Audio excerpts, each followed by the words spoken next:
Good morning, Stacy. We're almost ready to get started. Terrific.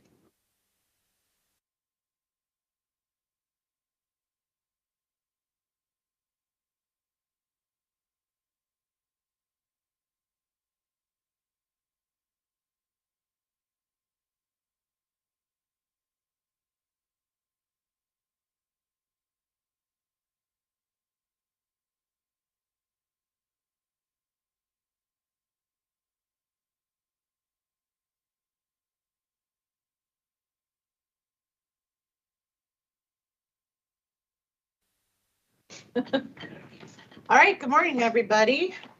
I'm Christina Sorrento. I'm the Chief of the Intake and Regulatory Coordination Division, and this is the DRC meeting for Springvale Terrace. Your lead reviewer is Adam Bossi, and Adam will take the time to just highlight any of the major issues we might have on this project, and then really this is the applicant's meeting to ask any questions you have based upon the comments you received. This meeting is being live streamed and recorded, and I will turn it over to Adam. Thanks, Christina. Good morning. So this is our DRC meeting for Springvale Terrace. First off, thank you for submitting the concept plan. We love having the opportunity to look at projects like this in this form. So I think it's going to allow us a really good opportunity to really flesh out some design issues and improvements. You received our comments. Basically, they kind of fall into two categories. One was, we'd, I think, appreciate looking a little bit deeper into some site design issues. The biggest one that we propose putting forth is putting the existing parking and proposed surface parking as podium parking under the building closer to Wayne Avenue. I think the remainder of our comments were really primarily technical in nature based on the design as we see it here. With that, I'll turn it over to you all. Happy to answer any questions. Thanks so much, Adam, and thanks everyone for providing your thoughtful comments. We're pleased to be here on behalf of Seabury and Enterprise, who are planning on redeveloping the site with a 230 plus 100% affordable senior housing community. We're very excited that this type of use can stay. As you all probably know, as the sector plan kind of had discussed, and there was involvement that the existing senior housing is really not tenable to be continued. So I know that Seabury and Enterprise are very pleased that they were able to come together to provide this service to the county. So we're going to go through some of the comments that were raised today. I definitely suspect we'll need a follow-up meeting. And I guess my first question is, Christina, is there a set meeting next week that we might be able to utilize? Yes. So let's see how much, I'd like to get through as much as we can. And actually, because this is a concept plan, we don't usually do follow-up meetings for concept plans because they're done after DRC. So let's see how much we can get through. Okay. I mean, I think I suspect we will need some additional time, so we'll kind of hit things on a high level, and then we could certainly just separately schedule a meeting. That's completely fine. There are other things that I think there were some comments on that will be coming back with the site plan and preliminary plan, including some additional information on forest conservation and recreational guidelines, which were just too early to be getting into. We did have some preliminary questions that we wanted to talk about. There was a comment with regards to frontage improvements. I believe it's comment number 18. And there was a recommendation to straighten the sidewalk on the southeast corner of the site near Wayne and Cloverfield. And we just wanted to provide you a little insight in terms of why the sidewalk was laid out the way it was. There's just some existing constraints that are in the way. Pat LeVay, maybe you want to pull up the landscape plan if it's okay for us to share. Or this actually could work too. Pat, do you want to chime in? Yeah, that can work. I mean, just a lot of what we're doing along this frontage is going to be a result of what the Purple Line's planning to do, and we've coordinated with their plans. You can see the overhead cable systems and some of the wires and things. And unfortunately, that corner, they jammed a storm drain inlet, a fire hydrant, a utility pole with a guy wire, and a sewer manhole. And then they have an elongated curb ramp for some reason. So we just need to look more into that with the Purple Line and see if perhaps that curb ramp can be changed, because when you straighten it, the sidewalk ends up A, going through these two utilities, and then B, hitting a ramp sort of where it's ramping. So we'll just need to explore that some more. But that was just the reason behind that sort of meandering nature of the sidewalk, was to get around some of that stuff. But again, we'll see what we can do with it. Any comments from folks at Yeah. around the Yeah, table? this is Deepak with you. That was one of my comments. That's fine, Pat. We can work that out. Thanks, Deepak. In terms of, there was a comment, I think it's number 12, related to the green loop. And that's something, we have Connie Fan on the phone. We have a great team here. We have folks from LSG Landscaping and KGD Architects who have been working through and spending a lot of time on design and layout. And in particular, specifically as it relates to this population, the independent living population that will be living here. One of the comments was on the green loop, which again, we've been focused on. There are some challenges along Wayne Avenue to provide shade trees just because of existing purple line guy wires and other infrastructure. And just wanted to get any feedback you guys have on that, but that's certainly something we'll look at, but that is a challenge. Yeah, I think we concur that it's a challenge, but we want to see maybe some creative ideas on how to try to get some of the canopy that we're looking for out there. So I think that'll be helpful. I don't think I could be wrong, Pat, but I don't think I saw the guy wires on there to kind of help us understand like why things are where they are. So just, when we get to that point, let's try and figure out how we can make that all work. It may just be that there's some irregular spacing between the trees, but we really want to prioritize those being there. Yeah, and I think, usually maybe perhaps we'll have to use some minor species versus the major ones, we do Right. something like that. Just to give everybody the context, those bold dots with the line that connects them, they kind of look like barbells. Okay. Those are the overhead cable systems that poke on either side of the street. And there's a cable that I guess runs perpendicular to the roadway. And then sprinkled in there, there's some lines that are labeled OHW, overhead wire, which are actually support spans for the electrical infrastructure that's on the other side. So, Okay. but again, I think between there, we can do something. It's just the couple between that and sort of the narrow lawn panel. We just need to be, selective with the kind of trees I think we use. So. Yeah, I think your suggestion to use minor trees is fine. The other thing too is just, I would address it also in your statement of justification. I think we really want to acknowledge the vision of the recently approved plan. So anytime we're kind of deviating from it or not quite meeting it, let's just address it head on so that we can still make our master plan conformance findings.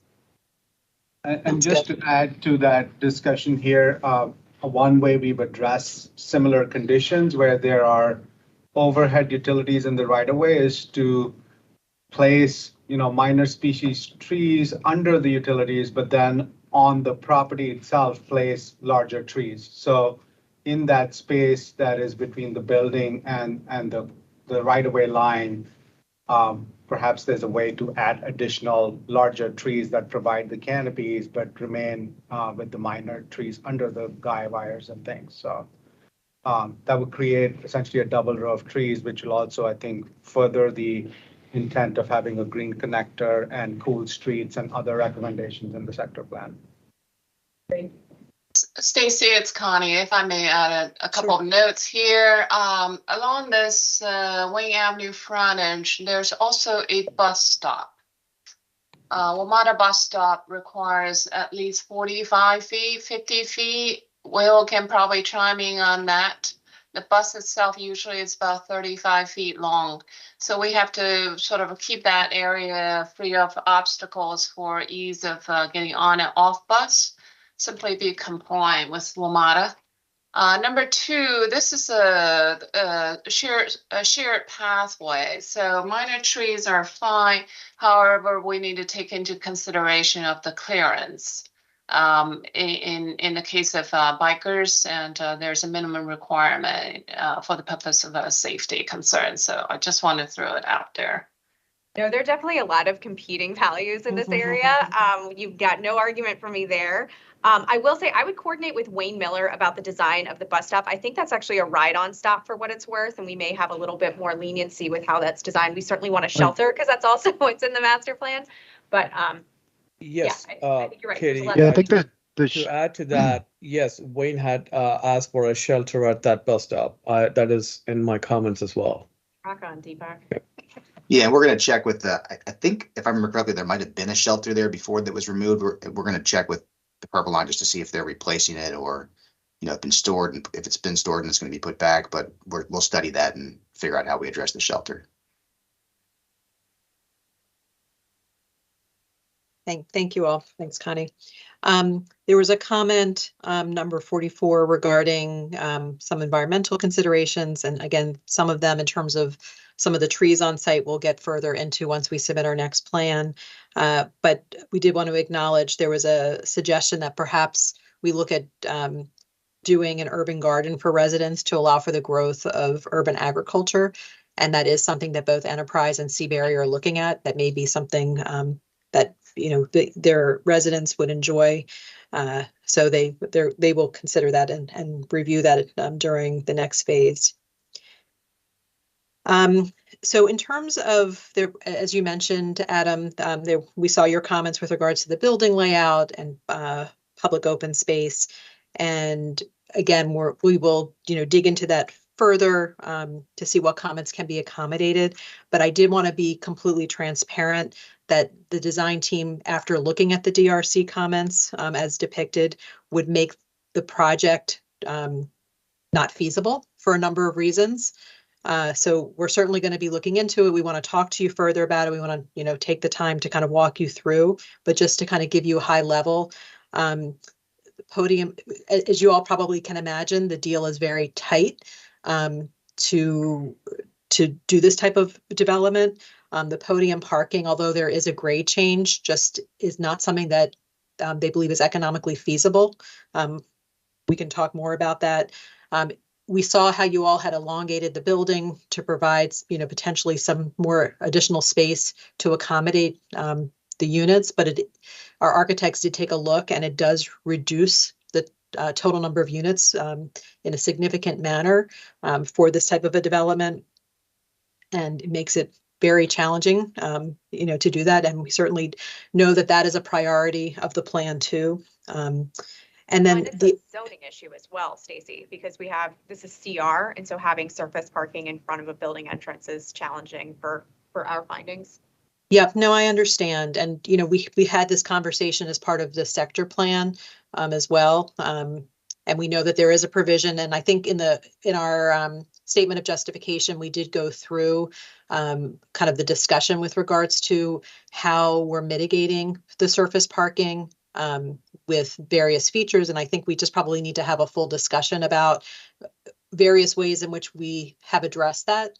I think we believe that we have met the code requirements, certainly have met sector plan recommendations that are really silent on the issue.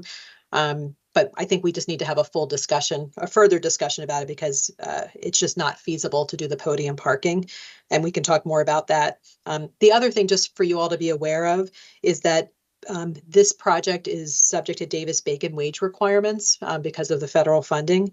And some of the recommendations that were made would change the construction type, which would kind of change it from residential to commercial, which also creates additional costs associated with it. So I think it's just something we're going to have to talk further with you all. And again, our design team needs to dig further in, but I wanted to at least provide you with that insight. There was a suggestion of consolidating the drop-offs on Springvale. And I wanted to let you guys know that we have actually, Mackenzie and Dawn and others have been doing a lot of outreach with the community, meeting with individual neighbors. We actually went before the SOECA community meeting to present what we shared with you all and got some comments. One of the significant comments that we got, which really kind of preempted really everything else, was they don't love having all of the access along Springvale Road. They're looking to see whether there's an opportunity to potentially separate the points of access. We saw how you all provided or suggested another access point in Cloverfield. That's something that the team is looking at potentially moving loading over there. But currently the plan, the sketch that you all provided, which I know is really just a sketch, shows potential drop-offs over in that area. And that would be very problematic for the community to have everything, including a drop-off over there. There's been a lot of discussion from a design perspective, but also use perspective of really wanting to have a consolidating and needing to have a consolidated entry like we currently are showing. In terms of having a place for the residents to be able to go safely in and out of the building. So that's something we want to talk further with you all about as well. Just again, I'm going to hit highlights because I know we only have about 5 more minutes. In terms of open space, I did have one question with regards to that. We can, right now, there's a 10% public open space requirement. We're proposing double that currently on site. But I did want to ask a question with regards to the sector plan. So when we were looking at the sector plan, there is a recommendation, and we saw it in one of the comments about potentially making a contribution. However, the way that we had read the sector plan is that it refers, trying to encourage that type of offsite contribution more in the urban core, where you don't have ability to have a significant portion of public open space on site. This is one of those situations where we have independent living folks, seniors, who really could benefit from having the open space right there. They don't have to, go someplace else. We actually have the land in which to accommodate it as well.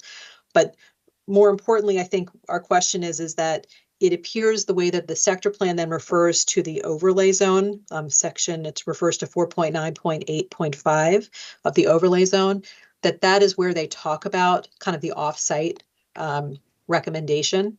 So we're not in the overlay zone. So our interpretation has always been that this was not intended to apply to non-overlay zone sites. We know it's, again, a recommendation, but we wanted to get your thoughts or whether you've thought about that. And then we can talk further about kind of public open space in a subsequent meeting. Yeah, I think that's a great point that you bring up. And when our team was looking at it, just in terms of the public open space the design provides now, I know part of our issue was, digesting the quality of the space that would be provided. You've got a meaningful size space accompanying your stormwater management features along Wayne Avenue, but less so in other areas. You'll have a really nice private open space in that courtyard. But I think, if you were going to be moving forward with a design that's similar to what we see here, I think that open space on the site would benefit from being maybe more proximate to the open space across Pershing. That's associated, I think, with the townhouse development over there. I think that's a real obvious potential point of kind of open space connectivity right there that we're missing. But to get to your bigger question, I think, given the use, given the site and all of that, I think we would like to see the open space provided on the site, but we do still, I think, need to have a conversation with our counterparts at Parks on that to make sure we're all on the same page. So I think that particular point would be a great one to follow up on. Yeah, hi, this is Henry from Parks. And given that answer, we're definitely going to have to do some follow-up stuff, because Parks' initial take is that the sector plan, and I believe I referenced it in the comment, but I'm looking for it. I think it's the sector plan section 4112 does not specify the overlay zone for this. And this is kind of exactly the space where, while you're right, having open space and on-site amenities for the residents here is a great thing, and we're very supportive of that. The capital P public open space that's designed for not the residents of this site, but for the public and the general users, and creating the best kind of public space for the whole plan area. That's exactly what this recommendation is going for making a contribution instead of putting a little slice of open space here. So Parks' initial take on this is that we'd be looking for the contribution as recommended in the sector plan. And just to kind of put a finer point in that, so right now we're actually proposing about 21,000 square feet of public open space. So the requirement's 10%, and we're basically suggesting about twice that amount. But I think just as everyone's going back and looking at kind of how everything plays together, just take a look in the code also, because the discussion of off-site is actually discussed in the code under the overlay zone. So even though the sector plan doesn't specifically say it refers you to a code section, which is the overlay zone for which this is not located. So it just may be something we all need to take a look at further. It just seems like when you're reading them both together, it seemed like the intent was for it only to be applying to the overlay zone, just in terms of where it's located in the code. Yeah, so I'd again direct you to 4112 in the sector plan and read that section again and whether or not it's directing to the overlay zone. Because that's a fairly separate section that makes this recommendation specifically in the sector plan. Okay, I'll do that. And if Thank you wouldn't you. mind just taking a look at the code section, because you'll see Yes, that the discussion is in the code section. Will do. So we can talk further about that. I think we just need to have a conversation further about kind of what space is on site, how we're utilizing that space, and certainly, you know, we wouldn't be able to provide things twice. We're not going to, you know, do double the amount in terms of both open space and then contributions, but we certainly need to have a subsequent conversation about that. Right on. Look forward to talking with everybody about it. Yeah. One other question we need to wrap up, Stacy, so go ahead, give one more. Okay, so the last question is just, and we can talk further about this next time, but green cover. And one thing that Pat was looking at is tree canopy and whether tree canopy can be included in the overall calculation. Pat, is there anything else? Yeah, it just wasn't clear to me, and I feel like I should know the answer to this by now, but you know, whether or not, you know, in a situation like this, the tree canopy that would say extend over like hardscape could count towards the green cover. Typically we, you know, just count the landscaped areas, but if like the canopy extends, I didn't know if that could be counted. And certainly, you know, we're fairly close to that 35 number, so trying to grasp everywhere we can. So I don't know if anybody knows or not, but. So Pat, this is Marco. So one thing, since it's a new sector plan there, I'm not familiar with implementation on it yet, but if it's comparable to Bethesda and the green cover there, you would get, you could get credit for overhanging onto the open spaces. Where you would not get credit is overhang into the public right of way, because it's assumed they could, say, prune the branches, or furthermore, you wouldn't get credit for overhang into the building, and you would need to leave, you know, at least 2, 3, maybe 5 feet of gap where the building could be maintained, because in reality, you wouldn't have the canopy brushing up against the windows, keeping people up at night and that sort of thing. So, so yeah, you could, in general, get credit for any overhanging on-site canopy, except for where it overhangs into the building footprint or the right-of-way. Thank you. That's great. Okay. So, yep, thank you all. And I guess, Adam, I will follow up with you to schedule a time for us to talk about some of the design considerations. Please. Okay, Yes. I'll So- email to you offline. Since this is concept, it's over at this point after you have your DRC. So, you know, feel free to reach out to whoever you need to before you make your submission. Okay, thank you all very, very much. We appreciate your time and your comments. All right, thank you. Thank you all. Bye-bye. Thanks, everybody.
Christina Sorrento. I'm the Chief of the Intake and Regulatory Coordination. And this is the Sumner Place. I'm not sure. We're getting some feedback.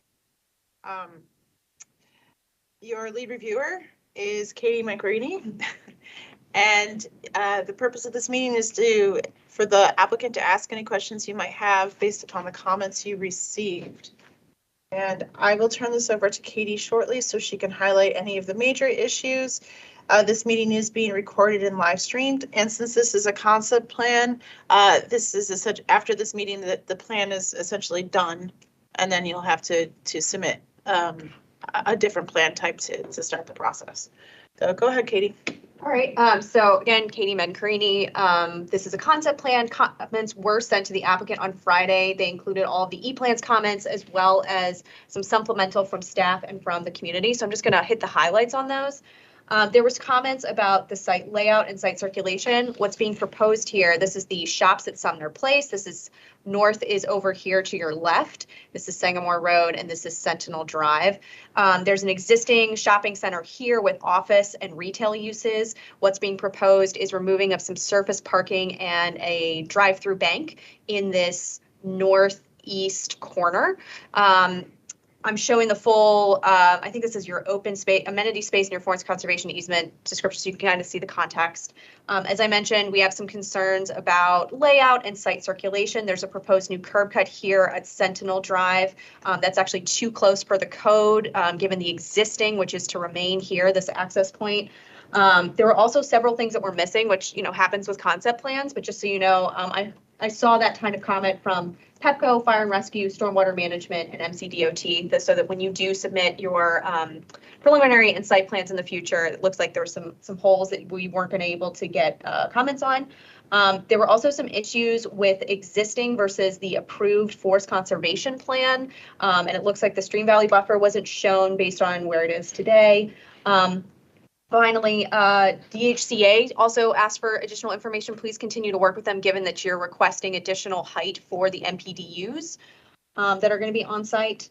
And then last but not least, we also got some feedback from the community, as I mentioned, from your neighbors over here to the east. They had some concerns about the positioning or siting of the building, as well as some concerns about this proposed new driveway for the loading access. With that, I'm happy to give it over to you guys. What specific questions you had on some of our technical or bigger picture comments? Thank you, Katie. Good morning, Matt Gordon with Selzer Gervich. Bob Dalrymple is on as well. And we have our WCA and A and N and Miller Development Company. Rob Miller's on, as well as the rest of our design team. Thank you for sending all the comments. We're still digesting the concept plans that Paul and Atul put together, but we appreciate all the thought that you put into those. So we do want to get back in touch with staff, maybe in a couple weeks or at some point in May, to go through those and see what we can come up with. And I think we understand the intent of what you're trying to achieve there, so we want to work with you on that. The general kind of thesis or kind of theme or purpose of this project is what we're trying to do is to infill the underutilized parking and respond to, the prevailing land use, economic development, housing, environmental policies that the county has established. A lot of those through Thrive 2050. I mean, we pulled out, essentially verbatim what we're doing from, I think it's page 33 of the general plan that talks about infilling single-use older developments, shopping centers, to include a mixture of uses and housing types. So we think we can really accomplish something that's beneficial for this property and the surrounding community. And we do want to work with staff and the neighbors to add, better pedestrian connectivity and, amenity use space and all those good things. In terms of the technical kind of comments, I think Mike Goodman was going to speak to the forest conservation plan issues. Well, I think it's just something that we wanted to most likely just have a more detailed discussion about it, because it is an older approval. And, as we move towards filing an application, we want to make sure that we are addressing the issues that you see. And you know, it sounded like there was a discussion that would make sense after reading Marco's comments. That needs to be a little bit more detailed. So, Katie, would that be something I reach out to you or Yeah, you and Marco? Yeah. Okay. All right. Great. And then one of the other sort of technical comments that we saw, which we'll reach out to Katie and Rebecca on, are the public streets that front. So we want to work with you all in terms of the frontage improvements or things that we need to do to sidewalks and to make this property more accessible. But we would want to work through some of the technical parts of how we're providing those improvements, because these are two parcels, you know, that are already record lots as part of this old preliminary plan. So the primary purpose of, like, whether we do it through site plan and preliminary plan, but we need to test APF, but we're not certain that we need to replat, but we certainly want to include whatever frontage improvements are going to be required to make the property function better. Matt, I think you also have some right-of-way dedications that would need to be cleaned up, so that might be another reason why we have to go to the preliminary plan route as well.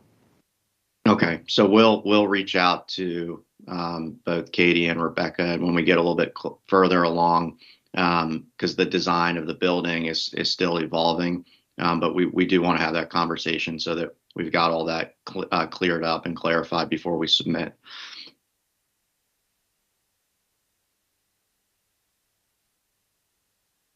And I think those were our major items.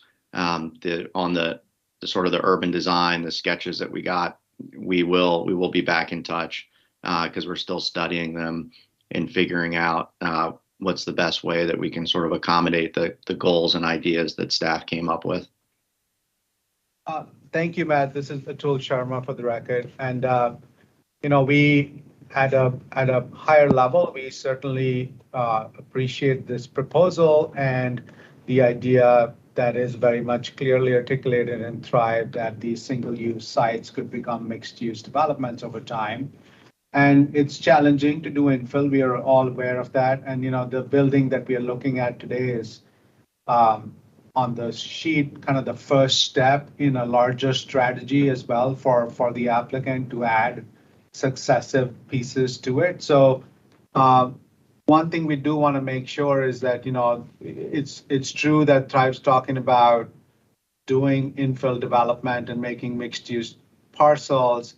It's equally true that it is also sort of suggesting strongly that that happens in a pedestrian friendly way with a focus on the public realm. So our sketches and those thoughts that we shared with you are really intending to explore ideas at this point as to how we can achieve both those goals.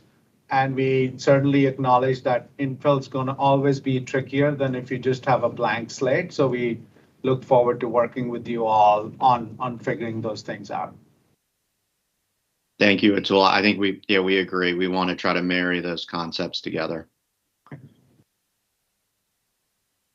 I think that's all we had on a lot of the stuff, Katie, that you mentioned, the detailed, you know, DHCA, fire, all that was sort of intentional on our part because we're not there yet since we're still developing the project. So we were trying to just get these higher level feedback in terms of the massing and, you know, the access and those types of issues are what we focused on, but we will certainly have all the detail when we are ready to file and coordinate with those agencies.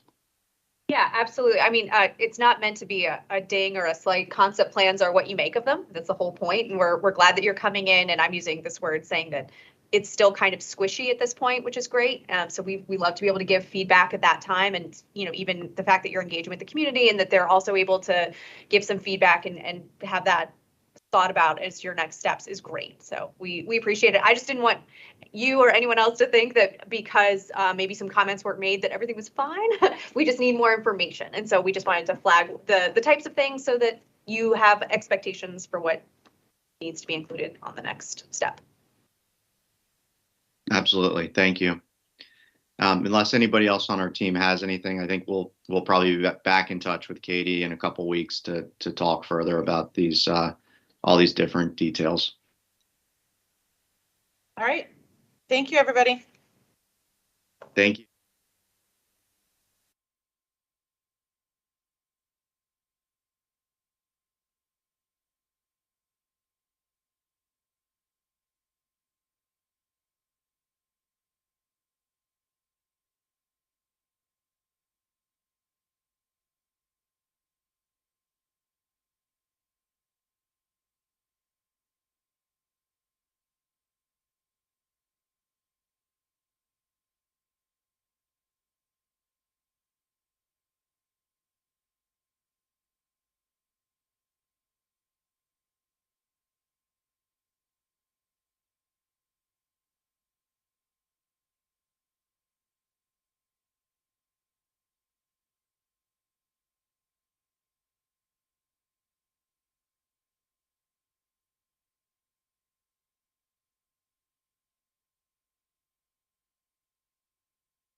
Sorrento. I'm the chief of the Intake and Regulatory Coordination Division, and your lead reviewers, you have two of them, Saquon Gatlin and Marco Fuster. They are bringing up the plan right now. The purpose of this meeting is for the applicant to ask any questions based upon the comments you received last week. This meeting is being live streamed and recorded, and Marco and Saquon will just highlight some of the major issues, and then we'll turn it over to the applicant for you to ask any questions you have. Turn over to Marco and Saquon. Trouble sharing the plan.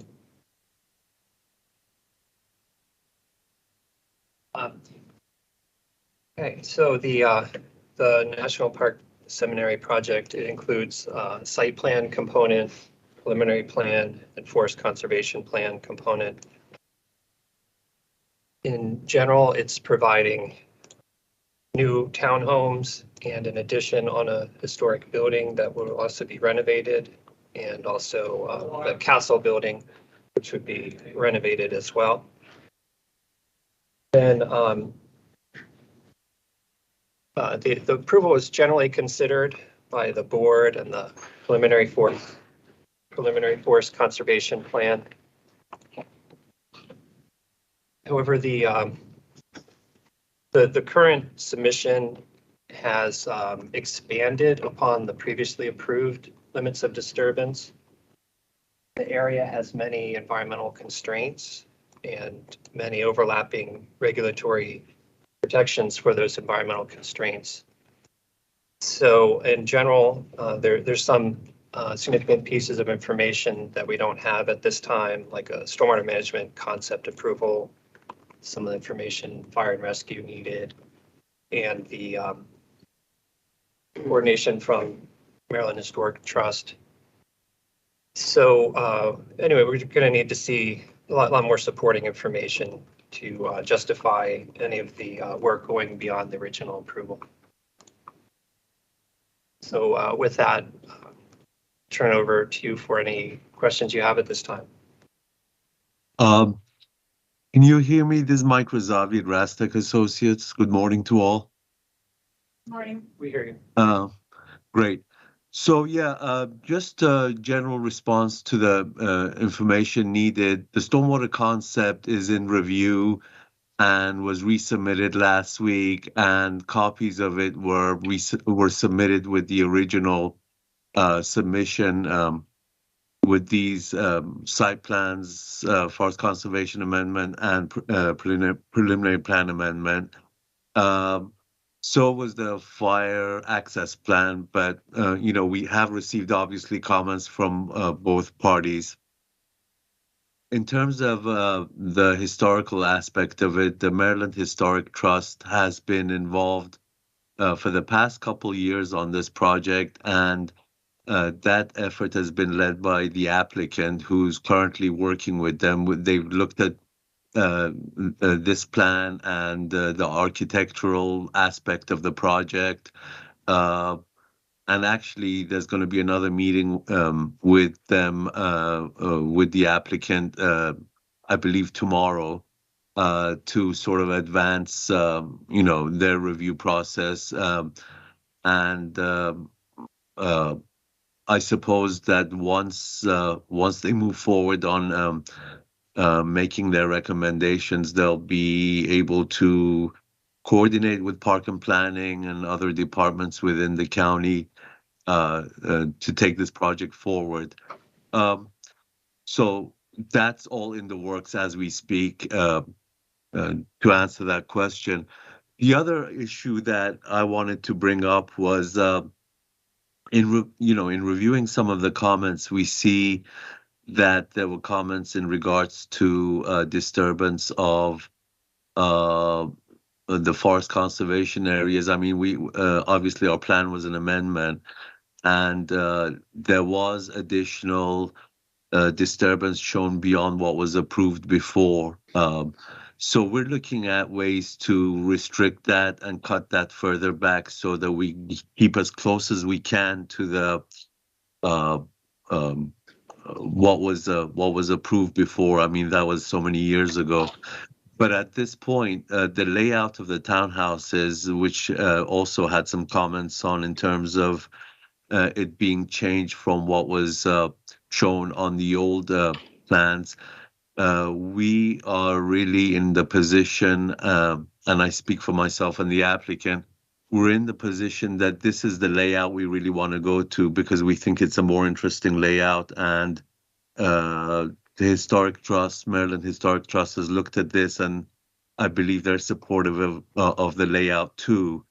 So we would like to work with what we have proposed as part of this site plan in terms of the townhouse layout, but also understanding that we will look for places where we can cut back the forest conservation disturbance, like, for example, if possible, with the sewer location, with the pot lot and the playground areas and things like that. So that's kind of where we're heading with this in response to the comments that we will have once we meet with the Historic Trust again.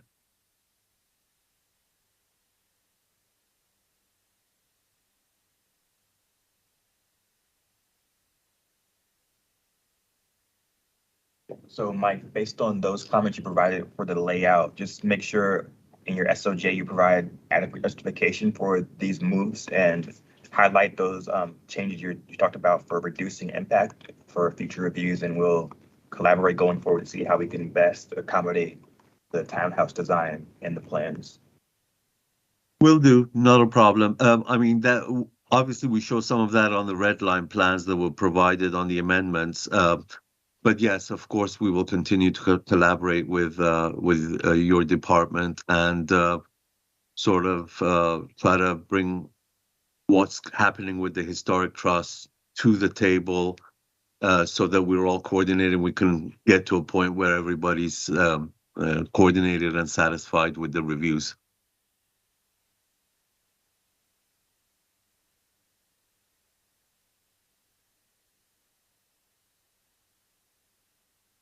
In particular, were there any other comments you had, any staff comments you had questions on or wanted to address in this meeting? I think most of the staff comments that came out of the planning department were related to the layout of the townhouses, the forest conservation comments. And I think Saquon and I had a conversation last week that there was a lot of,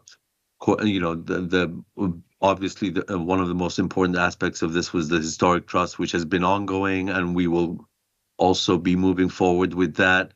So no, not at this point. Nothing specifically about any specific comments other than what I've just discussed.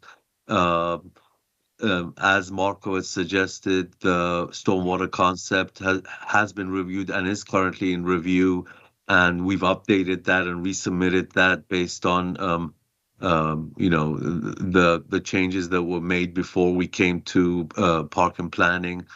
So all that's ongoing. We're addressing the comments specifically by fire and rescue and the other comments related to, the specific engineering comments and design comments as we move forward. So no more from me.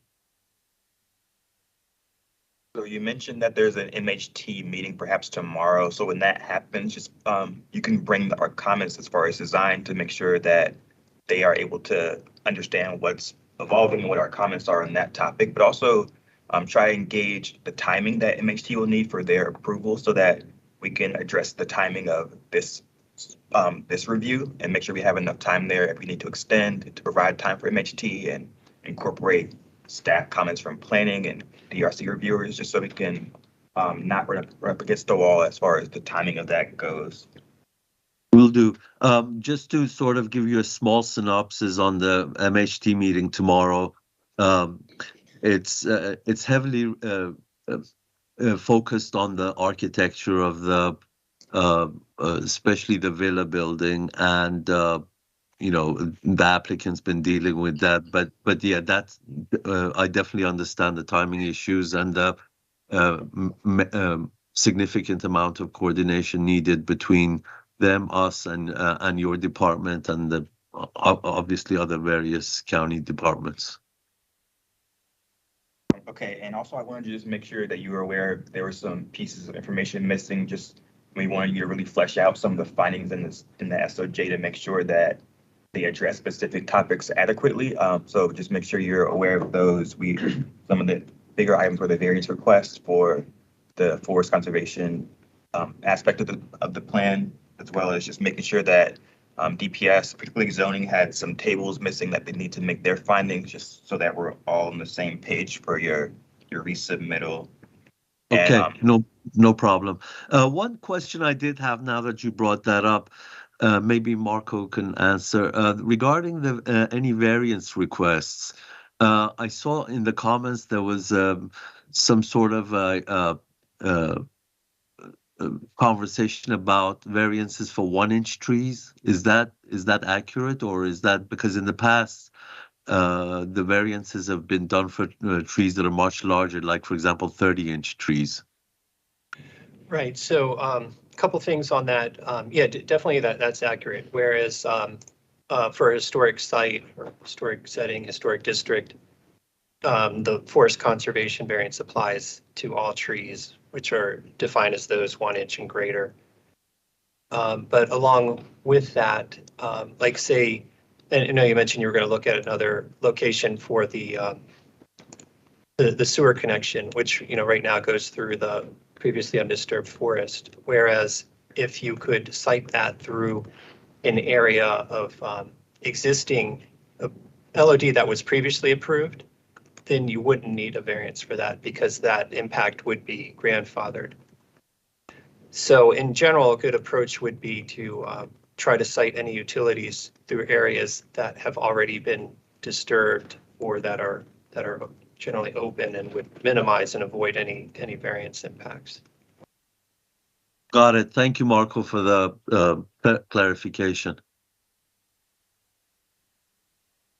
And Mike, just so you know, there were plenty of design comments on the townhouses as it relates to layout and connectivity and just how everything is oriented.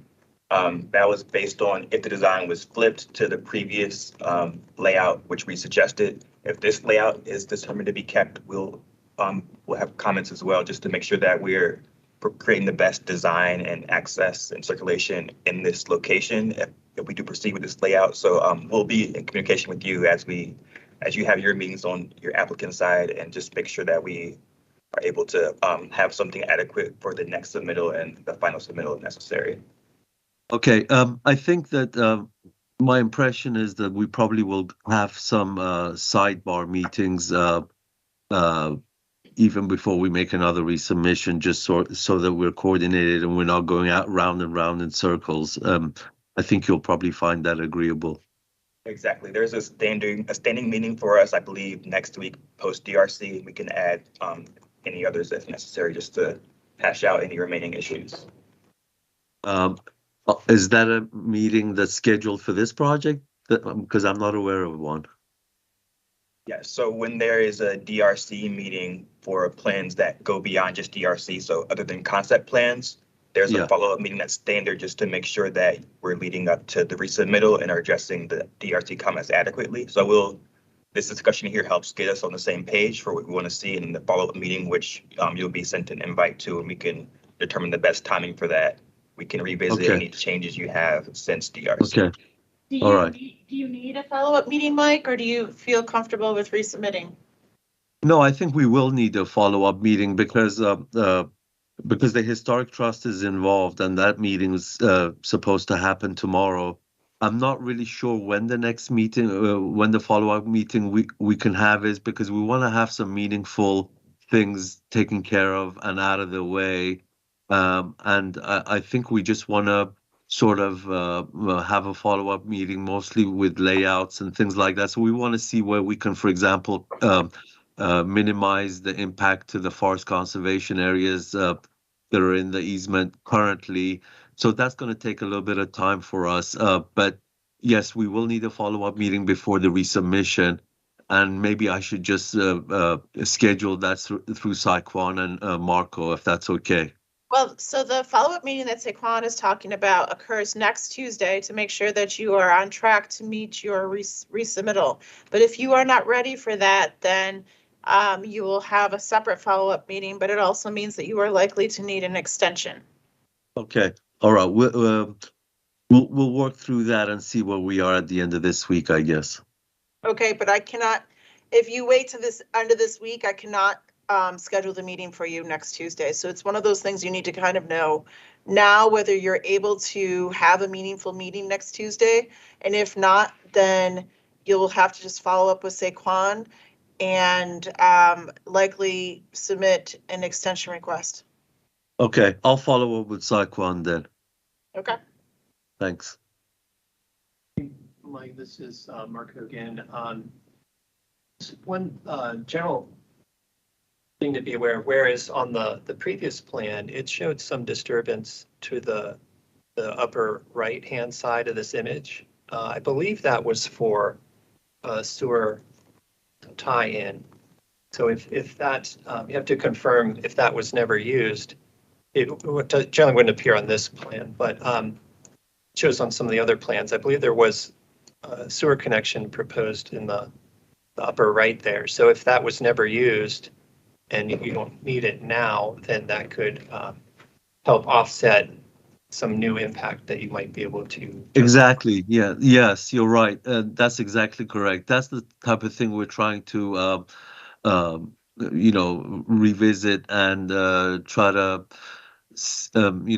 make sure that it's not needed, so we can reduce that impact and, like you said, offset some further impact. In reality, if we can reroute the sewer, which we're looking at as we speak, and reduce that impact going down all the way down to the stream buffer, I think you'll find the layout of the townhouses themselves don't really have a whole lot different impact than what was part of the original approval back from a few years ago. The reason is because that original approval never really showed anything, stormwater management and those types of issues where if they were to be implemented, even with that previous layout, it still would provide further impact than what was approved back then. So I think with the sewer thing being resolved, I think that the impact of this current layout is not going to be significantly different, if at all. Because we are providing showing stormwater management with this layout right now as we speak. Another point of discussion, generally north of the circle and to the right of the circle, there's existing paving that, at least per the submitted plan, just appears to just remain abandoned, where good for you to coordinate with the MHT and the adjacent HOA to see what, if anything, could be done there to perhaps naturalize that area, other than just leaving a kind of abandoned sections of paving there. Gotcha. Okay, will do.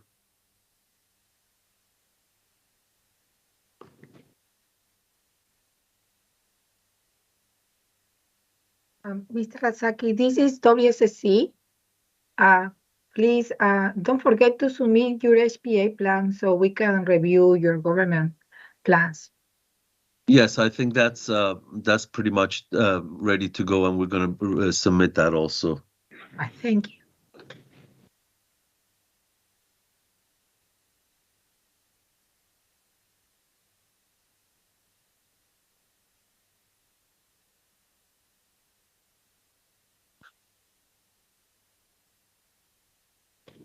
Okay. Do you have All any? right. I'm good from my end. Thank you all. All right, thank you. Appreciate it. Bye-bye.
I'm Christina Sorrento. I'm the Chief of the Intake and Regulatory Coordination Division, and this is the DRC meeting for Seneca Park North. Your lead reviewer is Jeff Server, but he is out today, so Sandra Pereira is standing in for him. She is bringing up the plan now. The purpose of this meeting is for the applicant to ask any questions you might have based upon the comments that you received. And this meeting is being recorded and live streamed. I'm going to turn it over to Sandra to highlight any of the major issues and then turn it over to the applicant. So Sandra, go right ahead. Hi, good morning, everybody. As Christina said, Jeff Server is your lead reviewer, but he's out today, so I'm just filling in for him during the meeting here. The main issues with this plan that I'm hoping that we get a chance to talk about are the environmental features on site and the buffers that are outlined on site and how the development really needs to stay out of those buffers. Currently, this area is all encroaching on the stream valley buffers, and that's not acceptable. We will not support it. And so it kind of it's a major issue with what you're showing here. Dean, you're muted. So I'll turn it over to you, Dean, and your team. If you want to elaborate, ask questions about any of the comments, we're here to discuss. I'll start with, is it a good morning for this job? But as Dean Packard and Pernell Wilson, we're in the office here. Pernell's my engineer, and we are trying to figure out a way to make this work. I understand that this has been an environmentally challenged site from the beginning. I worked with Doug Johnson for a long time to try to, I reluctantly called it a stream because in my opinion, it's still a storm drain outfall. But it is what it is, to meet the regulations. We got the NRI approved with it being a perennial stream. I know in one of the comments below there are flooding problems with the property downstream with two of the neighbors. The inlet and storm drain is adequately sized there, but the problem is that the property is silted in over time and there's no channel, so the water just basically bypasses the design inlet. And one of the comments about somehow trying to fix that, the only way to fix that is to grade a channel in the stream buffer, which I don't think is even potentially an option.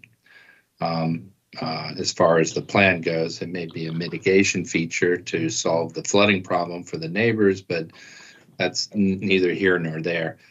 So there is no variance or way to encroach at all in the stream buffer. That's what I'm understanding, Sandra. Correct.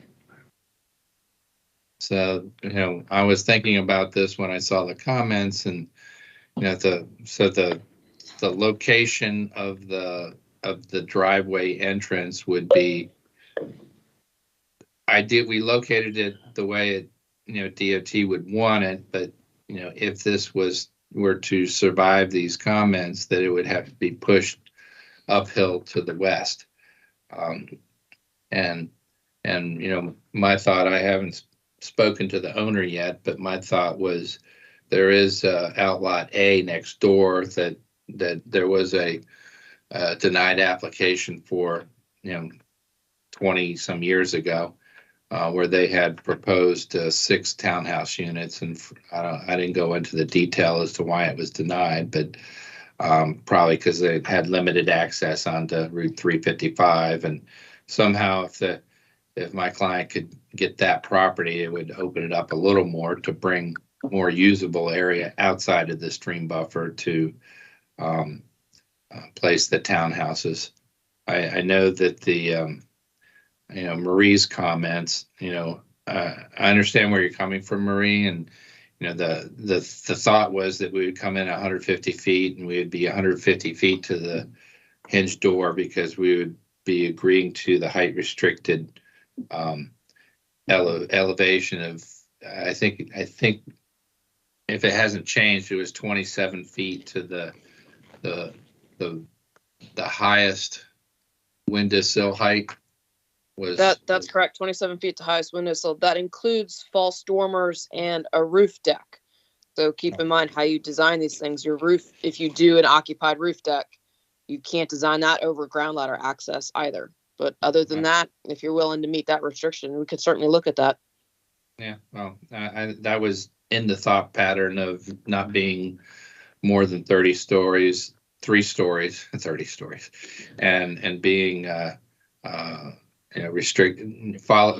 complying with the height restrictions to because the site just doesn't support a turnaround unless maybe we connect to the adjoining property somehow with a different agreement, and that'll have to be a different plan. But I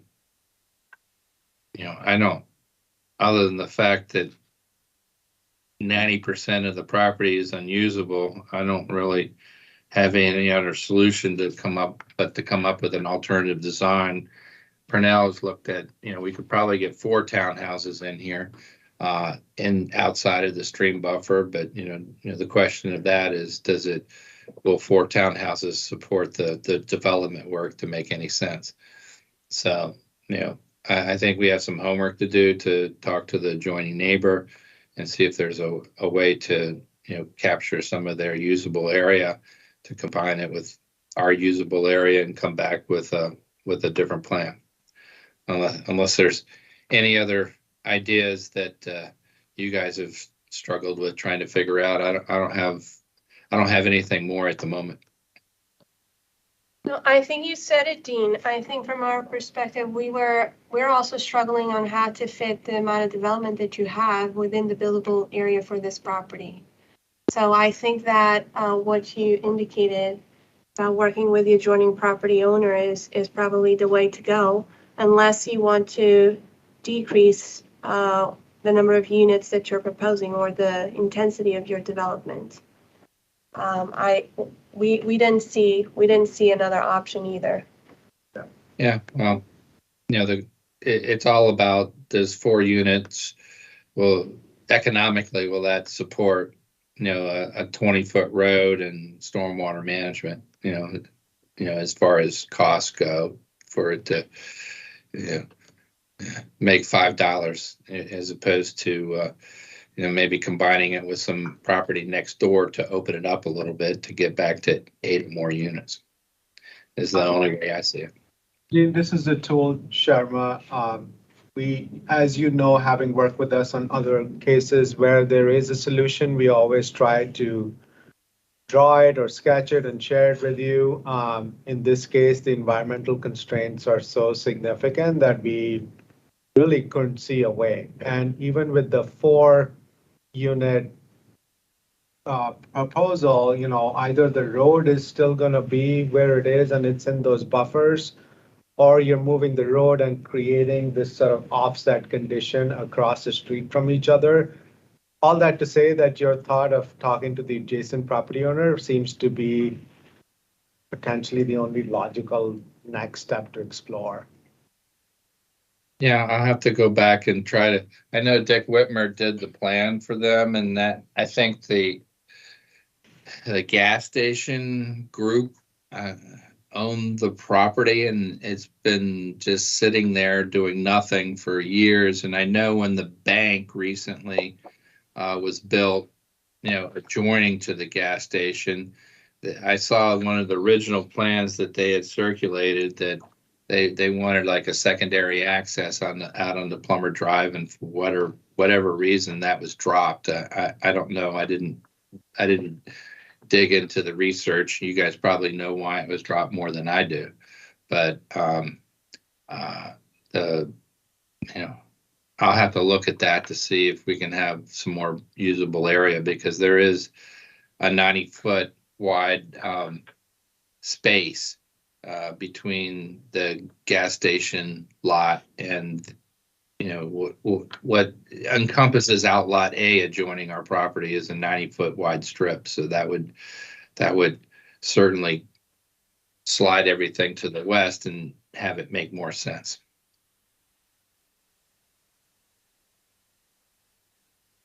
Yeah, I know you guys tried, and there's not that, I guess unfortunately, due to environmental concerns and the change in the regulation, nothing is getting simpler. How far would, so that drive, how far west would you have to shift it to meet the separation, Rebecca? What's the separation distance requirements between the intersection of the existing public street and the drive? This is Billy Whalen. I believe it's 35 feet. 35 feet? From the fillet. Okay, that's not, we were guessing it was more like 100 or 150. To shift it over on that other property, we looked at that and we didn't think it would still meet the separation.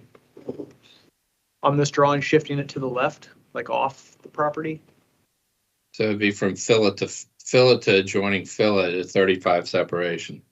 I'll have to double check. I think it might be for a driveway, but it doesn't look like you would have the space to put an entrance over there on the west side of that property, where your property line is. On the existing property. Correct. Yeah, this is the Teak Panshiri from DPS. The 35-foot from the fillet is for driveways, not for intersection type of roads. So it's 100 feet. So what's on the opposite side of the street? Single family detached houses, but the what looks like a drive on the top of the drawing there, that's a public street. Yeah. Yeah, so technically it would have to be 100 feet. 100 feet from center line to center line? No, it's technically from the fillet. It has to be 100-foot tangent. I say that because I don't want the applicant to do a whole bunch of work trying to expand the property and still not be able to get there. So I think we should talk internally before we give the applicant direction of whether or not they can do it. Yeah, I mean, it's just going to be a lot of effort on their part, and I just, there's no point in pursuing it if it's not going to work. Maybe planning and DPS and DOT talk before we give you direction. Okay. So, does the fact, we know that the road across the street is a perpendicular public road. Does it matter whether it's a private, even though this is a private common driveway, does it matter that it's a, private as opposed to public with a limited number of homes? It is not a driveway. It has to be a private road because you can only have 4 houses on a driveway. Okay.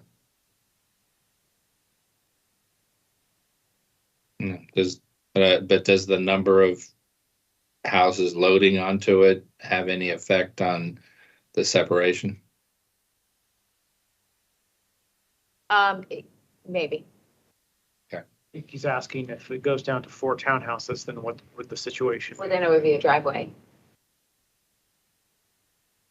Assuming if it was combined with the property next door, and let's say there were 10 townhomes, does that trigger the full separation width is the question that I would need to get to see whether it's even worth looking into. Yeah, I think DOT, DPS, and planning. Yeah, you need a private road. Any more than 4 houses, you need a private road. So it has to be built to depth standards and built to public road standards. Okay. So I think we would want to talk internally.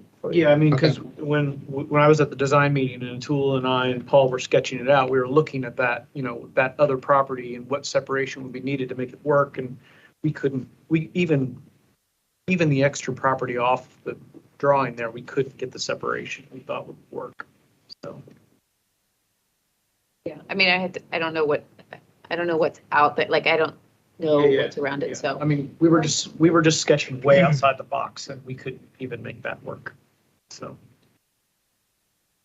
And sorry, just for me to confirm, the intersection spacing requirements is from private road, but also if it's a driveway, they also have the same intersection spacing requirements. Sandra, let me interject here a little bit. I'm sorry, this is Sam. As Rebecca mentioned, they would make a difference whether this proposed access point be a driveway or a private road.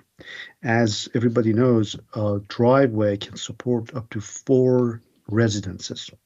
So it all depends how the layout will be if you combine the two properties together.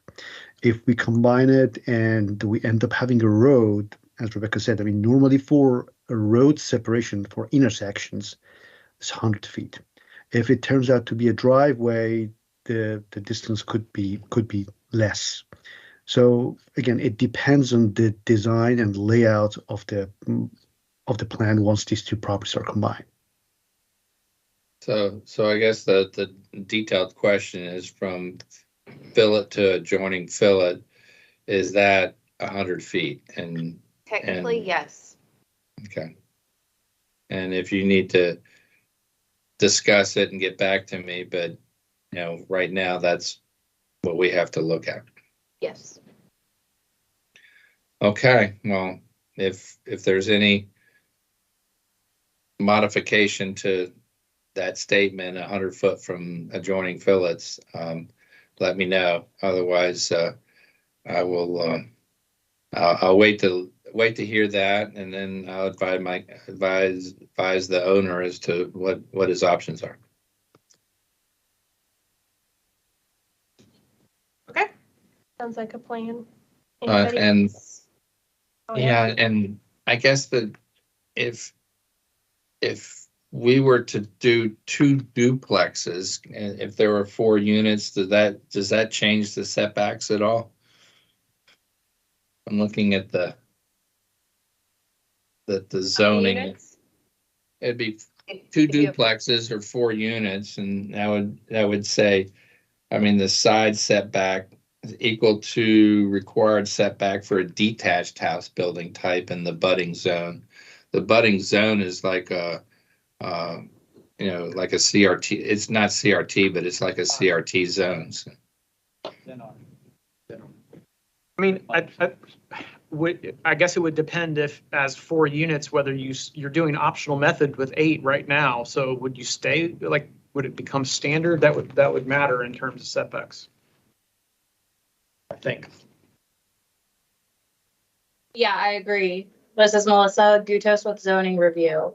That 30-foot setback remains the same if it's a duplex. It's a setback from the abutting lot if it is not a part of the development. There's like a 30-foot rear setback that we noted. Is that what you're referring to? Yes. Okay. Yeah, but if going to a duplex, in conjunction with the different zone next door, because it is not R90, would that reduce it, with a different house type to something less than 30 feet?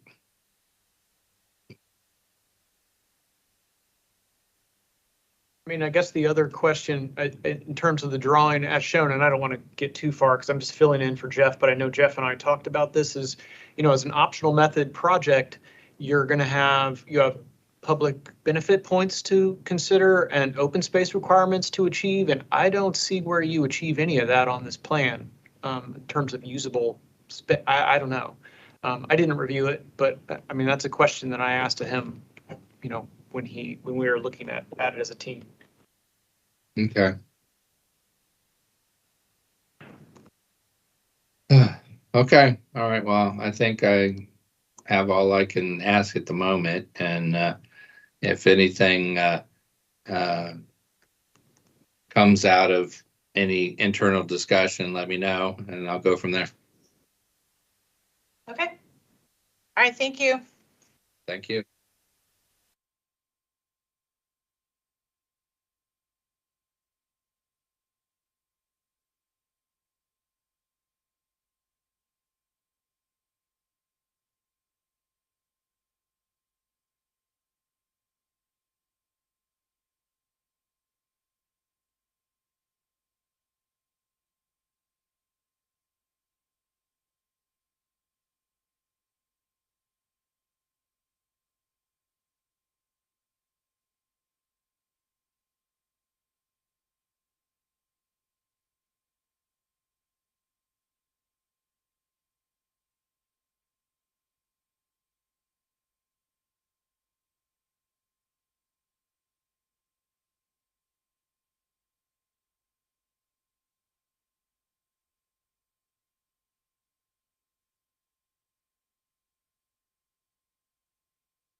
This is the DRC meeting for Edna Lane LLC. I am Christina Sorrento. I'm the Chief of the Intake and Regulatory Coordination Division. And your lead reviewer is Ryan Sigworth. The purpose of this meeting is for the applicant to ask any questions you might have based upon the comments you received. And this meeting is being recorded and live streamed. So I'll turn it over to Ryan first to highlight any of the major issues, and then we'll turn it to the applicant. Yeah, thanks, Christina. Ryan Sigworth, the lead viewer on the project. I mean, as the comments lay out, I think the biggest, there's a handful of issues. I think the biggest one is the existing cell tower and the code requirement of the 300-foot setback from other dwelling units not on the property, which are going to radically affect this plan. Also, since there's no approved NRI, the environmental reviewer passed along to me that in all likelihood, the stream valley buffer will push up into the steeper slopes that are shown on the drawing, which may or may not make the stream valley buffer go right through some of these septic fields. So that's problematic. The master plan has some specific language about greenway and connections in this. And to that point, Parks was interested in acquiring a portion of this property. I think they uploaded a drawing into ePlans, which essentially is the stream valley buffer part. This is a major connection between two greenway sections and park sections. I think those are the main issues.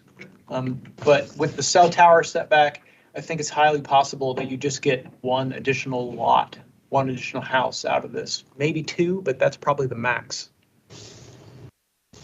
That's the main thing. Hey, Ryan, this is Kevin Foster. Hey, Kevin. Hey, I think the setback quoted in the comments was the standard for the AR zone and RC zone. I think if you look at the residential zone requirement, there is a different one. It's either the height of the tower or 300 feet. So I think Mark Beal is scrambling, as well as DPS zoning are probably looking right now, but I'm not sure. Okay, that's fine. So yeah, we saw the map from the Parks Department, and saw the language in the master plan. Parks Department doesn't want to buy the whole thing. They indicated no, they don't. Okay, not a problem. There were also discussions from Clark Larson about clustering and low density development. We don't really have a clustering option in the RE2 zone. Yeah, I was gonna say and agree. There is no clustering option in the zone that you're in. Right. So, Now, obviously, some of the lots are bigger than the 2 acre minimum. So you certainly could reduce some of the lot sizes, but it's all a function of getting well and septic in there. Unfortunately, this piece does not, even though there's a sewer in the stream valley and it goes over part of our property, this area is not recommended for sewer in the master plan. Yep. The existing house is hooked up to sewer, I think through the budding mains policy. yes, yes, that was confirmed during our review. Yeah, but even to keep that, we're going to have to do a sewer category change for that one lot. Yes, you would. And I couldn't tell you what the chances of that being successful would be. Given that it's part of the budding mains policy, I think it's a pretty good chance it would get approved, but that's a whole separate topic. Yeah. Environmental comments talked about imperviousness. This plan currently is like 8.5% imperviousness. So there was discussions about trying to reduce the imperviousness. So I'm not sure where the Doug got his info, but we checked it just yesterday because I saw that comment.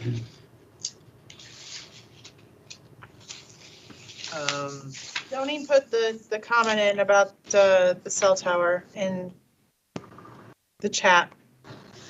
Okay. Yeah, Melissa, did you want to chime in on the cell tower setback, if you found anything?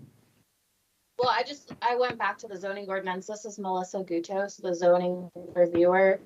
It looks like it also includes our zones, so we thought it would apply. I don't see the or in between the two statements. I don't know. Well, there's a specific, the R zones of rural, there's a specific category in there. I don't have it up in front of me, and I should have, that is for residential detached zones. If you go further down in the standards. Mark Beal, can I step in for a second? Sure. Kevin, this was approved under a special exception, correct? Yeah. We need to go back to the old code. And it says a support structure must be located a minimum setback from any dwelling unit, off-site dwelling unit, in an agricultural or residential zone. And the rural zone under the old code was under the agricultural zones within the old zoning ordinance. Right. Unless we were to go back and amend that special exception. You go back, and that's an option. You can go back and amend the special exception to get a variance from that 300 feet.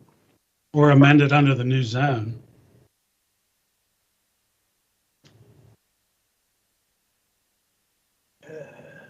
Okay. But you can't amend a special exception to a new conditional use. You'd have to abandon one probably to go to the conditional use, because you can't mix the two special exception and conditional use standards. If it's a special exception, typically it has to be modified. I mean, it has to be modified under the special exception conditions that existed at the time when, the previous code. Otherwise, it'd be a conditional use and everything would have to be under the new standards. It's something we can talk about offline, or we can sure, chat yeah, with it's not. zoning, make sure they agree. Right. Okay. Trying to think what else. Tom, did you have any? No, the environmental, we'll just have to look at the topo, but we use the county topo to determine that stream valley buffer. So. I wanted to give Henry at Parks a chance to speak up about their interest in acquiring some of this property and any of the process or any of the issues surrounding that, or just, I know the master plan specifically talks about Parks acquiring this properties, and that's a rare thing in a master plan. So I just wanted to give him a chance to discuss that. Yeah, hey everybody, this is Henry. I mean, basically the brief bits that have been on it were right on that. While the master plan talks about the entire thing, the sort of reasons for it, like Ryan mentioned, are the transportation, like the trail connection and the stream valley buffer there, and that's really kind of the section of the property that we're interested in having for parkland and meeting those recommendations. So, seemed like everybody was kind of on board with that, but happy to answer questions or discuss it further as is helpful. So. Okay. Henry, just so you're aware, that drawing you sent, there would need to be a private sewer service connection easement over a portion of that property if you were to acquire it, because the applicant, the property owner on lot 1 would need to preserve their sewer connection. Right. Yeah. That's sort of the general early level look at what we'd be interested in for a potential parkland. But yeah, definitely plenty of details that would need to get into. All right. Yeah, I just wanted to make sure you were aware that there would be an encumbrance on this property, or really should have an encumbrance to keep that in play. Yep. And just heard you mention earlier that if the stream valley buffer changes, we'd probably be changing a little bit where that drawing would change a little bit, because that's was kind of a rough drawing off of the stream valley buffer, and then maybe 150 feet or so, just because we try to keep our trails out of the stream valley buffer as well. Yeah, so. just to guess, if you see my cursor where the stream valley buffer is now, you would see it come up to encompass these steep slopes, and then, I don't know, meander above that and reconnect down. I don't know, but the stream valley buffer would expand to encompass the steep slopes on the property. And, Okay, yeah, so if the stream valley buffer gets finalized and expanded there, and then, that's something definitely we can look at and talk about how that affects parks interest and amounts and in specific area, so. There was comments regarding master plan frontage improvements as well, Kevin. I'm sure you saw those. I did. Is there any other topic? I mean, you can talk about that, but if there's other topics you want to touch on while we have time? Was transportation planning, did they have any issue, or anybody have any issue with serving these 4 lots off of a single driveway as long as we can get the site distance to work?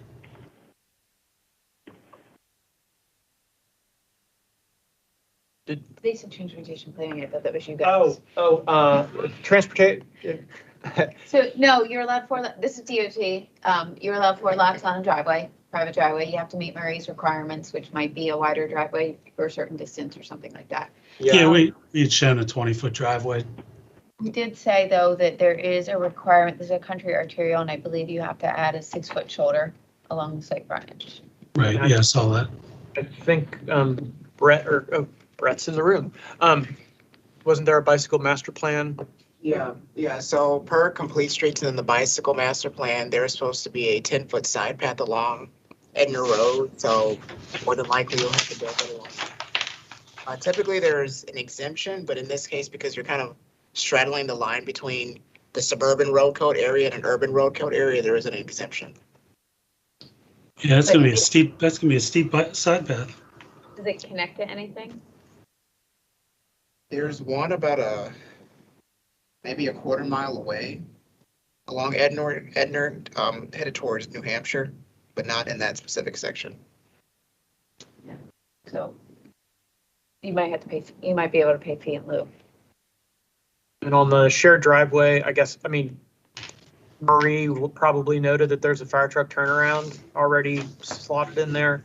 But I guess we also kind of assumed that with the cell tower setback that 4 lots probably wouldn't happen. So we weren't really that concerned about the shared driveway. Okay. I think that's all I had. If you're doing a shared driveway, ask me fire department access. We're all clear on that, right? We're always all clear on that, Marie. Okay, just checking.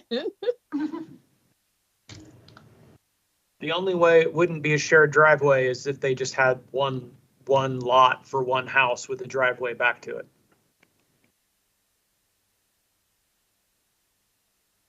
Which I guess could happen. Yep.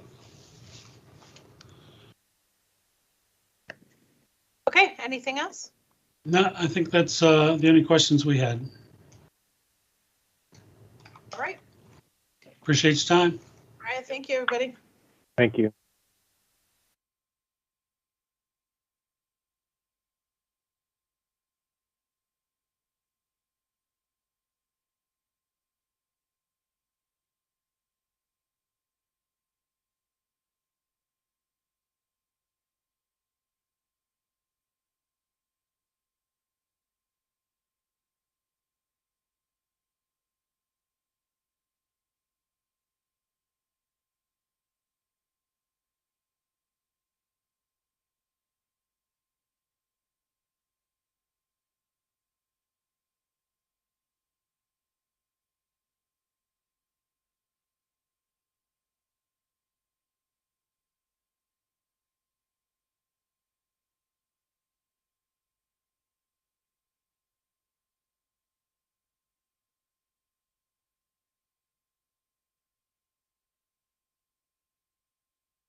for Ruby Senior Living. And this is just a discussion item since it's a conditional use. I am Christina Sorrento. I'm the Chief of the Intake and Regulatory Coordination Division, and your lead reviewer is Mark Beal. He will be taking it from here to highlight some of the major issues, and then you guys can discuss. Go for it, Mark. Thank you. Mark Beal, zoning planner of county. We have the senior living facility for Ruby Drive. Major concerns we were talking about, I think that you guys probably have issues with, the applicant may ask about, are we talked about DOT would like to have a cul-de-sac or something to at the end of the property. We came up with a couple designs. This is the design that was submitted for this application. Just to let the applicant know, we had a request from several community members to have a meeting. We met out there on site, and they have several concerns, and we hope that the applicant will take their concerns into consideration. Do you have any major questions? Yeah, thanks, Mark. I think that was one of the big ones we wanted to discuss today. I don't see our engineer on yet, but I know there had been some comments earlier on about as we went through, I think the concept plan about needing to provide kind of the that terminus with either the kind of half cul-de-sac or the hammerhead.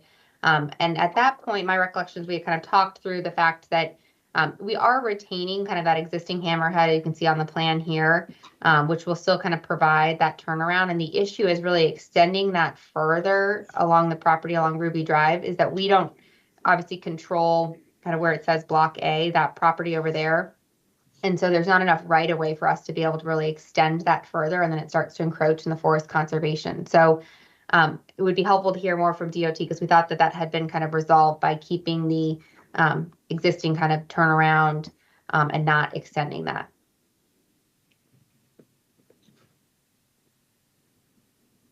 Hi, this is Billy Whalen with DOT. Yeah, this temporary turnaround is just not adequate. You're going to need a cul-de-sac or to locate the terminus further down. So it might involve losing lot or building to the bottom right.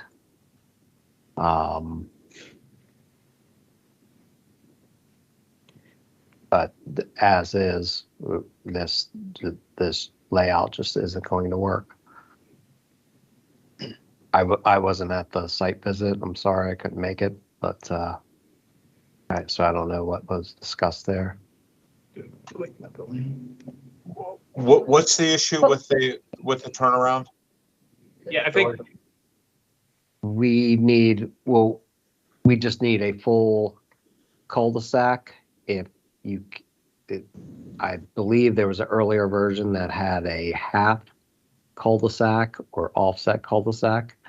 So I think planning had a couple options that showed the hammerhead located further down the property.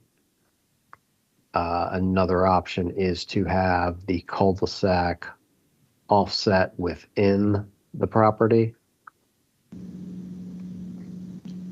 I'll just say this is Patrick Butler. I'll just say very succinctly, thinking the option that you've put forward, we appreciate, but in talking with DOT, they wanted a terminus that better worked for them and their standards in the long run. And so we've got a couple of options that are slightly different that I think we can talk through and figure out which one works best for everybody. Well, that option that's on the screen right now goes through the forest conservation area.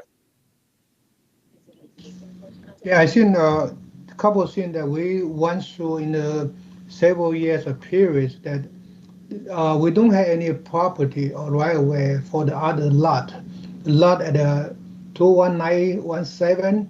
So half of the property it belong to them. They are no interest in of dedicate anything for us to do anything. Yeah, this So- one we get is not quite entirely accurate here. We understand it would have to kind of shift north a little bit, but the forest conservation easement is not there today. It's proposed. We understand that. It may require some additional off-site plantings. We get that. We're trying to thread the needle here and balance all these competing interests and provide proper terminus in a way that provides a desirable, layout, especially balancing some of the adjoining property owners' concerns and meeting your forest conservation, et cetera. So we're trying to, again, I think, shift things a little bit here, but still end up with a desirable outcome for everybody.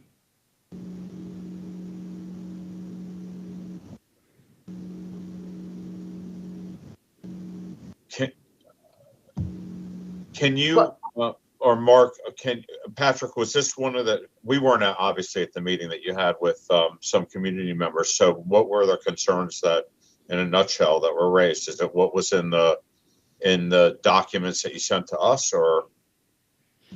Yeah, I mean, we can go into more detail, I think, in separate meeting, but in general, again, sort of I think they're used to this area.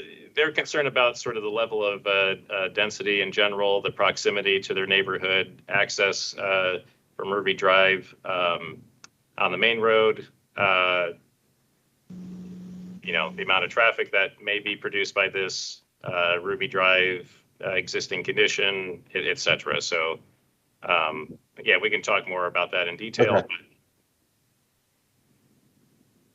that's the gist in a nutshell.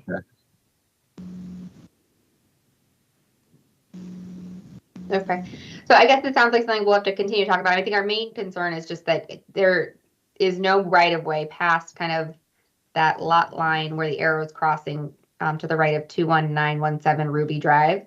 And as Kevin mentioned, we won't be able to get right away from that property owner based on the conversations we've had with them before. So, totally get that. We're trying to find a way to provide the terminus that would satisfy DOT's requirement here, and that doesn't eat up into your buildable area. And yeah, totally get everything you're saying. It's just we're trying to balance all these things. So I understand and I appreciate that. I just wanted to make sure that was clear. So I think we need to we can look at it further in terms of, how we can kind of creatively address that within what we can control. Yeah, this is very much a rough sketch, a very first draft. It's not exact, it's not engineered. We get their limitations. So here's the concept. Here's one of the concepts we can work with. Okay. The other one, I guess, that we wanted to talk about that were on the call today, just to make sure everyone's on the same page, was some of the comments regarding the water quality plan and the request for another pre-application area meeting. There was also a comment about not having access to the minutes from the pre-application area meeting we previously had. So I just wanted to make sure we were fully understanding the comment. We did hold a pre-application area meeting and do have those minutes. So if someone's missing them, we certainly can provide them, that were approved by, I think it was Andrew Kohler. And so given where we were in the review process, didn't think that we needed to have another area meeting. We've resubmitted based on comments received and are kind of in that second round of review, but just wanted to make sure we weren't missing anything in terms of, or people weren't missing some of that documentation if we needed to resubmit it. Sure, this is Andrew Kohler with Water Resources. If you guys have the approved meeting minutes, could you provide those to me? And then I believe it was a long time ago when one may have been held. So we may need to update it and have another follow-up to discuss the new layout and stuff, but I don't think it would significantly change the timeline. And then as far as the application, you guys would need to apply for the correct application online. I believe you guys have done that. You guys resubmitted on the 11th of April. I haven't gotten to that, but I think you guys are on that track. So I'm going to verify it. Okay, yeah, we did submit all the revisions and also provide a letter and the email document saying that the meeting minutes are acceptable. So you should have the information on the project while on your system already.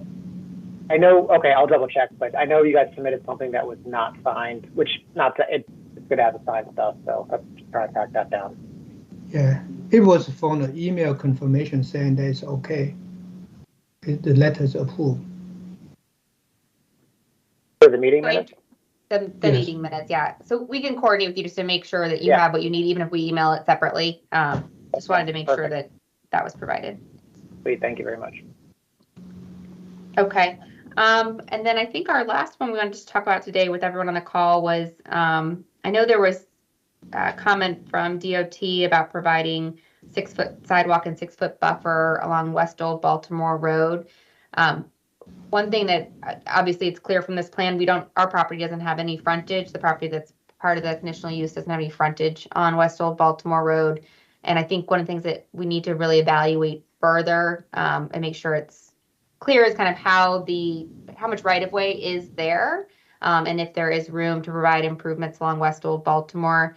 That's something that we don't think we were required to do. We were proposing to do some of the improvements, but it's going to depend on whether that there is existing right of way and if that can be accommodated with the existing utilities that will remain. So that is something that I think we need to evaluate further internally on our end and then have another follow-up discussion with everyone on.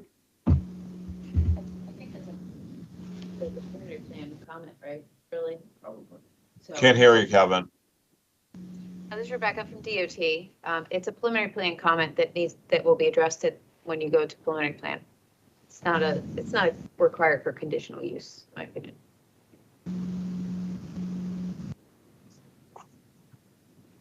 Yeah, and thanks, Rebecca. I guess I want to make sure that everyone's even at the conditional use stage, on the same page in terms of kind of what some of those conflicts might be. But I appreciate that in terms of kind of the timing of when we would need to resolve that. But it is something we'll try to look into earlier just to make sure that there's no surprises at a later stage. But thank you for that clarification. There are also some utilities out there that are quite challenging, Rebecca. So we'll probably want to, even if it's at the preliminary plan stage, we'll want to get together and lay those out and discuss it. I thought there was a heavily used bus stop or something, or there was something along the lines. I don't remember. Who's talking? It's Rebecca. I'm just trying to. I can't remember, but we can consider it, but we won't make any specific comments until we get to preliminary plan. Okay. Because we don't have the information to make that decision. Okay. Thank you. Those were the only 3 comments, unless Steve or Kevin, you have any, or Nancy, had anything else that I missed? No, not for me. I would like to ask, just to make sure, Patrick and Mark, we took into consideration and basically refiled the redesign of the buildings the way this plan shows, and that is not that's what we're moving forward with. We're all on the same page with that, correct? Yeah, this layout, yes, this is what we're trying to preserve and meet all the other criteria that we've discussed today. I want to make sure of that because I don't want to keep going back and forth. Nope, the easement area may have to adjust based on how the terminus ends up shaking out. But otherwise, I think the layout, I'll say, of the buildings west or south, I think the orientation is, correct. South is largely intact. Okay. If not completely intact. Okay. Very good. Okay. Great. Liz, you have anything? Kevin, you have anything else? No, I think we're good. Okay. Great. Thank you. Thanks, everyone. Thank you.